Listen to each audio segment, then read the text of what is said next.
Hey everybody, I thought I would share with you my experience with a new pistol chambered in a very interesting cartridge. Stick around.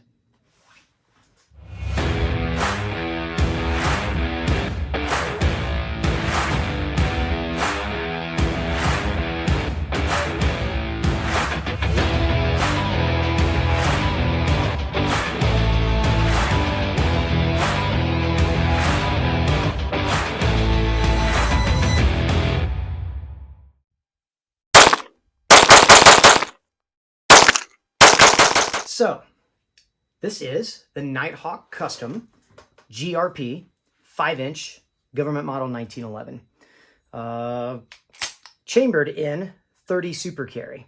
So a little bit about this gun. Of course, it's a standard, I would say pretty standard Nighthawk model.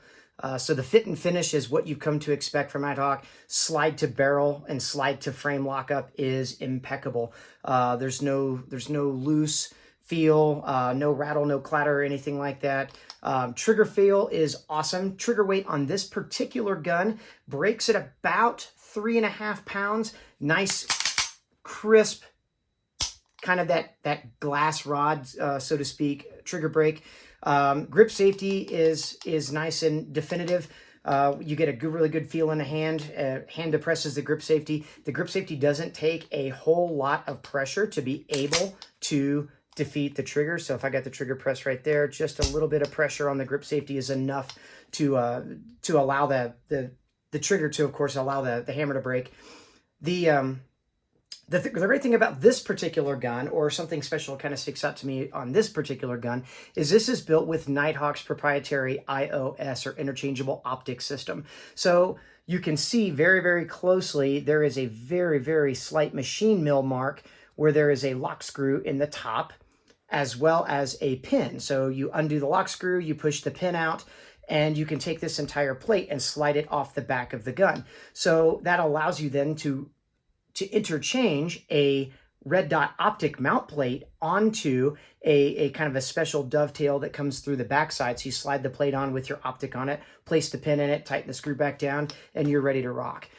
This particular gun, of course, with the iOS, they have a Novak style cut rear sight, so a fixed rear sight. In this case, this gun is equipped with a Heine straight 8 system with Trijicon inserts in them. Really great sights. The one thing I don't want to say I dislike, it's just a personal preference thing by me.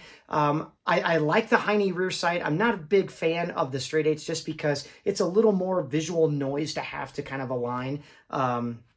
But it does allow you to be able to line the sights up, front post to the notch a little bit better in low light conditions, things like that. With the GRP, of course, you get the front cocking serrations, rear cocking serrations. You get 25 lines per inch checkering on the front strap. You get a very, very easy to press mag release. Like I said, the fit and finish on this gun is incredible. Now, one thing about this particular pistol chambered in 30 super carry is that this is not just a 9mm 1911 that has a 30 super carry barrel installed in it. In order for the 30 super carry to work properly in this gun, they had to do a few things. So first of all, obviously a 30 super carry barrel. The barrel itself and the ramping on the barrel is a little less steep than it is on a 9mm fixed ramp barrel system, which is pretty cool. And that's what I would believe, obviously, is what helps the feeding for this 30 super carry bullet, which, as you can see, has a very flat nose profile on there. So something that kind of leads to good feeding on there is going to be, of course, the proper ramp angle on the barrel, as well as good magazines to ensure good feeding on the gun. This gun, I've run about 500 rounds through this pistol just in the test and review. I also purchased another 500 rounds, so I've got almost 1,000 rounds minus the 8 lasting rounds I've got right here to finish this review on throughout this gun, and it is not choked, not stopped one time at all. It's been fantastic. Another thing about the 30 super carry is that the breech face on this slide is a little bit narrower than a traditional 9mm breech face. So those of you that might be gunsmiths at home or things like that and think like, hey man, I've got a spare 9mm 1911 sitting around. If I just buy a barrel in 30 super carry, I could go ahead and tune my gun to do the same. You probably are not going to be able to do that without, of course, replacing the slide and the barrel itself to conform to the, kind of the parameters of what 30 super carry is and how to get the gun to operate. Fit and finish, like I said, and feel on this gun has been spectacular, though. And I would like to share with you some of my shooting outside here on my range as we kind of continue on the video, and show you kind of just some of the performance features and performance benefits of this particular gun while I've had it in my hands over the last like 3 or 4 months. So a little bit about this little baby right here. This is the 30 Super Carry cartridge from Federal Premium Ammunition. Just again, to kind of to make sure everybody is aware, of course, I shoot for both Federal. I also shoot for both Nighthawk as well. The Federal 30 Super Carry is kind of a wonderful answer to a question that maybe some folks hadn't really asked. And that question, of course, is how could I, in the same platform, be able to get a little bit more capacity with the same kind of ballistics and velocities of 9mm in a smaller cartridge? Previously, that answer had kind of been solved with the old 380 ACP. The problem with 380 ACP is you just can't get enough velocity, so it's kind of been an underperforming and very underwhelming defensive cartridge. As far as for gamer cartridges, it's something that obviously in USPSA or IDPA, I don't even believe anybody has ever tried shooting 380, because it doesn't even make what they call minor power factor. The thing with the new Federal 30 Super Carry is it basically was designed to take the place of or to completely replace 380 ACP. So the great thing about this is it is obviously, instead of a .357 diameter bullet, this is about a .300 or a 30 caliber bullet, weighting in at 100 grain instead of 115 grain of 9mm, but in a slightly longer piece of brass or cartridge. The cartridge itself overall length is 1.120 inches, which is the exact same length as standard 9mm, but with the smaller diameter of the bullet does allow you to fit a couple of more rounds of ammunition in the same size magazine of 9mm. So in the case of 9mm 1911s, the predominant capacity has been 10 rounds of 9mm in a standard 1911 length magazine. With the 30 Super Carry, I can get an additional 2 rounds, so upping my capacity from 10 rounds to 12, or from 11 rounds being 10 plus 1 in the chamber to a total of 13 with 1 in the chamber with 30 Super Carry.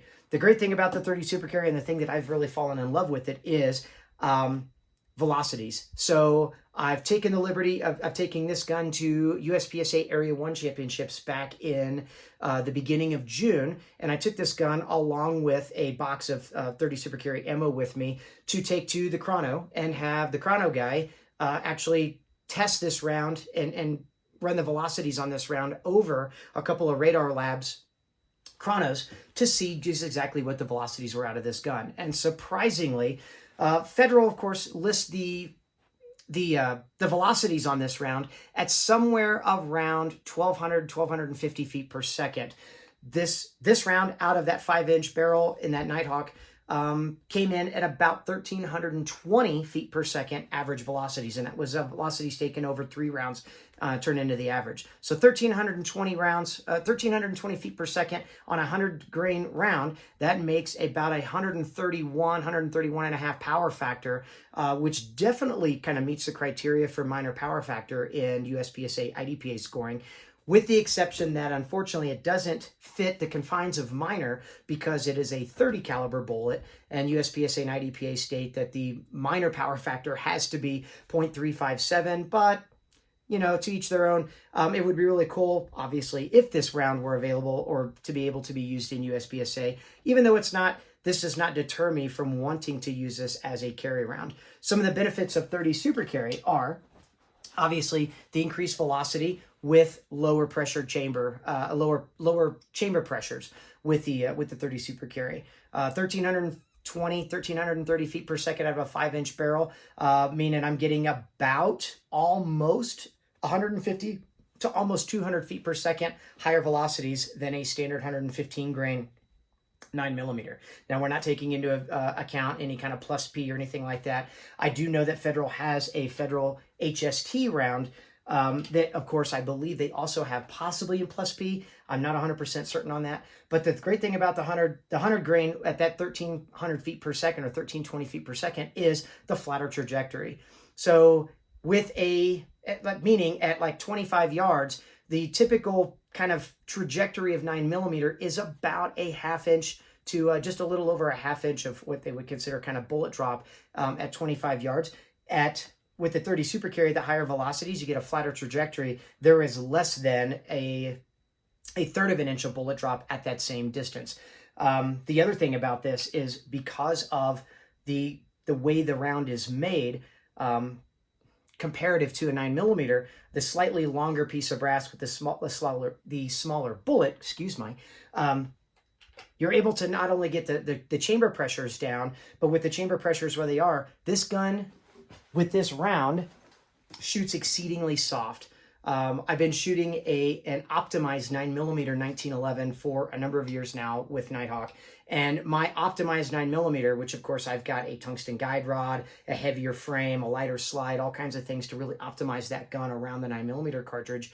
This 30 Super Carry, as it is right now granted it's subjective, but I would say honestly, in my best estimate, this gun shoots about 15 to 20% softer in felt recoil, as well as felt kind of muzzle rise, just in the gun and the way the cartridge and everything kind of interacts with this pistol.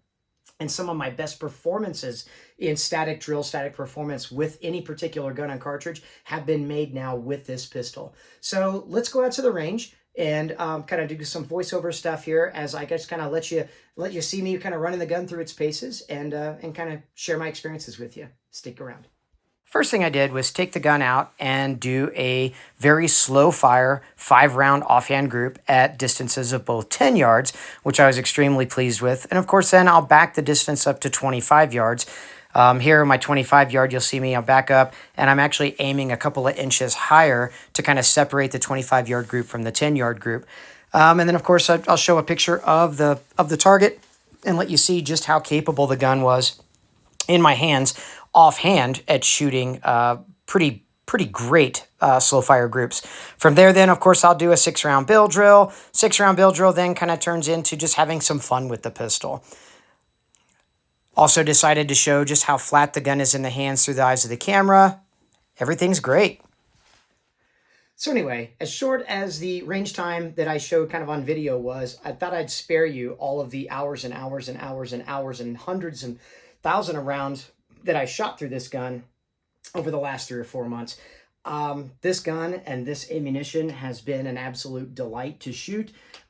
It's super soft shooting. Like I said, I put that ammo against any optimized 9mm or optimized cartridge with a gun that's kind of centered around that gun, centered around that ammunition any day of the week. This has been probably the softest shooting and best performing kind of cartridge and pistol I've shot and tested, and this is including a lot of my full race or competition pistols. I thought I would share with you one last kind of personal record that I set with this gun and with this ammo, which was the best 20-yard bill drill I've ever shot to date. Now, the time may not seem super impressive to most of you. The bill drill was shot in 2.7 seconds from a distance of 20 yards, but all A's. And obviously, I just thought I would go ahead and share this uncut video with you to close out the review on this. But anyway, thank you so much for viewing, and I hope to see you soon on the range.